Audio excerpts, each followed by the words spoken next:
Halo teman-teman, selamat datang di channel Andra SP. Nah, kali ini saya akan bahas masalah corona.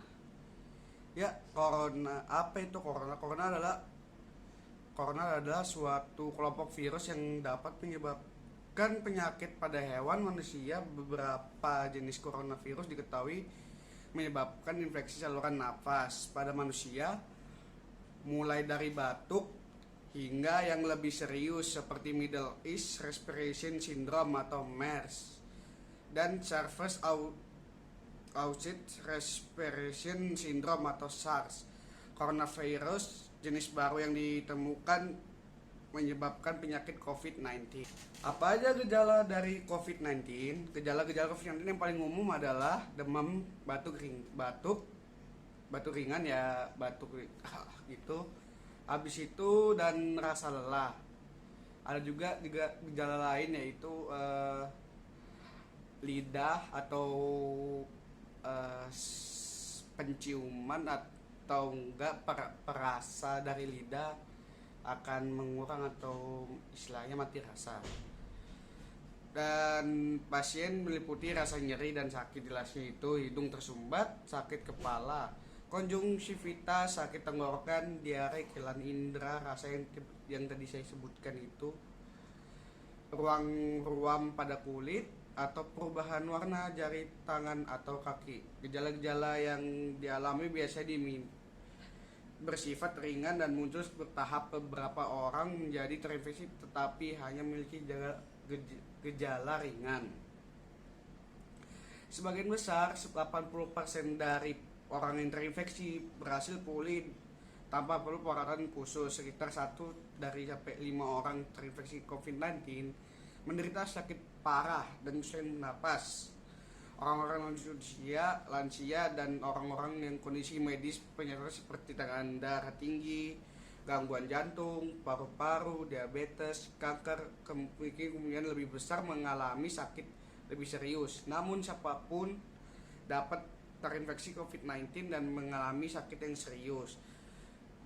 Orang dari segala usia yang mengalami demam atau batuk tersertai dengan kesulitan bernapas atau sesak nafas, nyeri atau tangan dada, atau kehilangan kemampuan bicara atau bergerak harus segera mencari perawatan medis. Jika mungkin disarankan untuk menghubungi penyedia layanan kesehatan atau fasilitas kesehatan terlebih dahulu, sehingga pasien dapat diarahkan ke fasilitas kesehatan yang lebih tepat. Nah, jadi COVID-19 itu istilahnya kalau menurut saya adalah ya ganas sih tidak, tetapi saya sarankan kalian harus berhati-hati.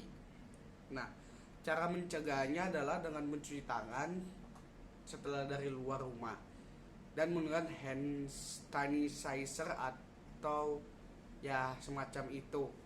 Dan jika keluar rumah, maka kalian harus wajib memakai masker supaya tidak ada penyebaran COVID-19 lewat udara. Dan jangan lupa menjaga jarak 1 meter dan jangan mendatangi tempat-tempat keramaian.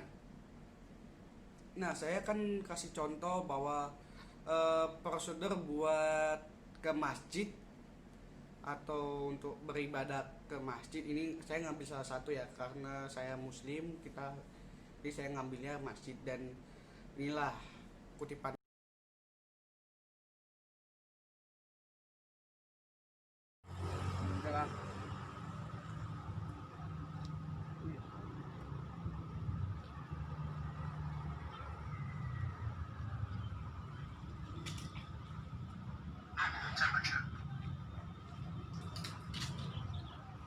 masuk, nanti ini masukkan.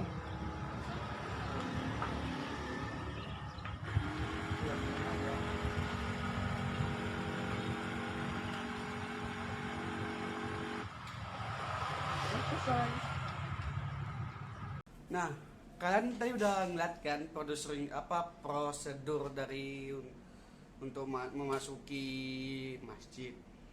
Nah, kalian udah tahu kan begitu amannya ya. Itu saya sebagai contoh aja, mungkin tempat lain sama juga. Tetapi ya itu salah satu penjagaan untuk tempat beribadah supaya tidak adanya terjangkit COVID-19 di tempat beribadah. Dan kali ini sama-sama saya juga bikin video juga. Jadi kan kalian bisa lihat video saya tadi. Tapi sekarang saya akan nunjukin teman saya nanya kepada petugas security bagian awal penjagaan untuk sterilisasi untuk masuk masjid. Inilah kutipannya.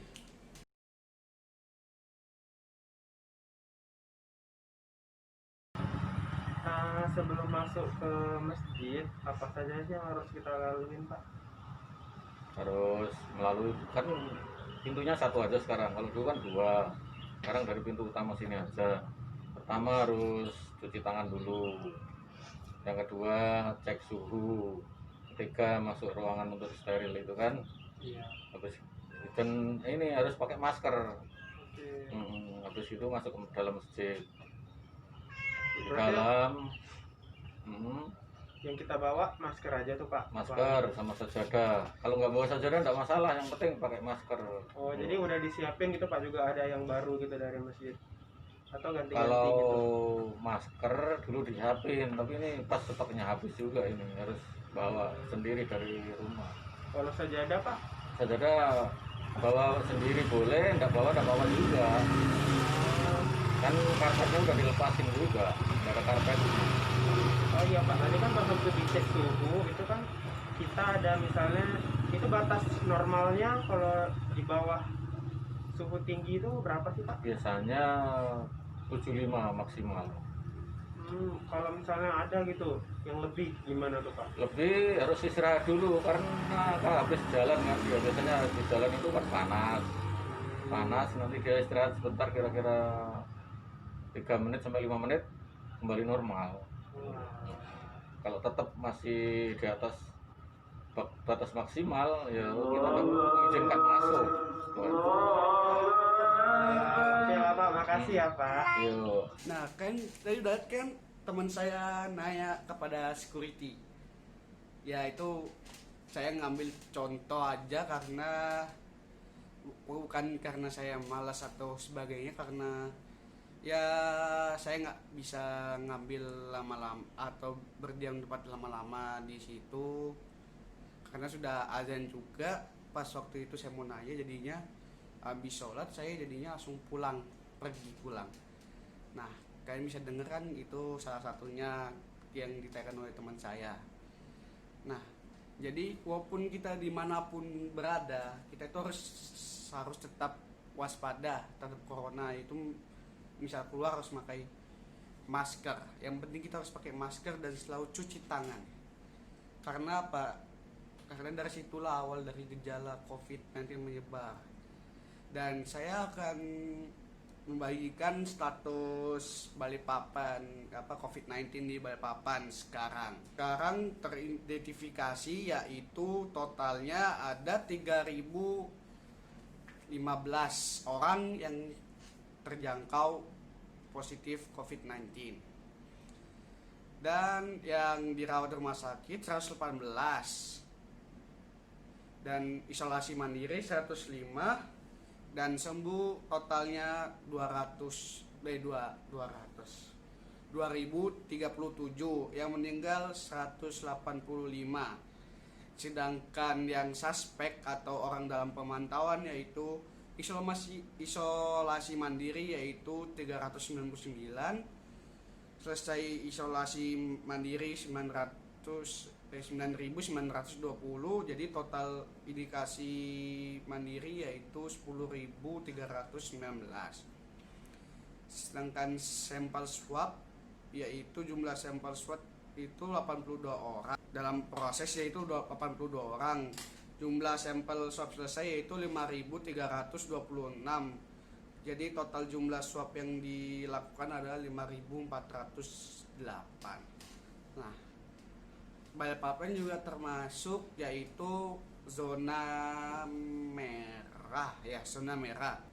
Itu aja ya, saya cuman kasih tahu Kota Balikpapan karena saya tinggal di Balikpapan ya. Dan juga di Balikpapan sekarang mulai berlaku yaitu jam malam. Jadi di atas jam 10 malam maka ada Satpol PP, tentara dan polisi yaitu mengelilingi Kota Balikpapan satu-satu tempat-tempat seperti warung kopi dan lain-lain untuk ya menindaklanjuti biar orang-orang tertib aturan dengan COVID-19. Nah, itu aja yang bisa saya sampaikan. Mohon maaf jika ada kesalahan kata, perbuatan ataupun yang lain, atau ya istilahnya ya salah karena manusia tempatnya salah ya. Ya sekian dari saya. Wassalamualaikum warahmatullahi wabarakatuh.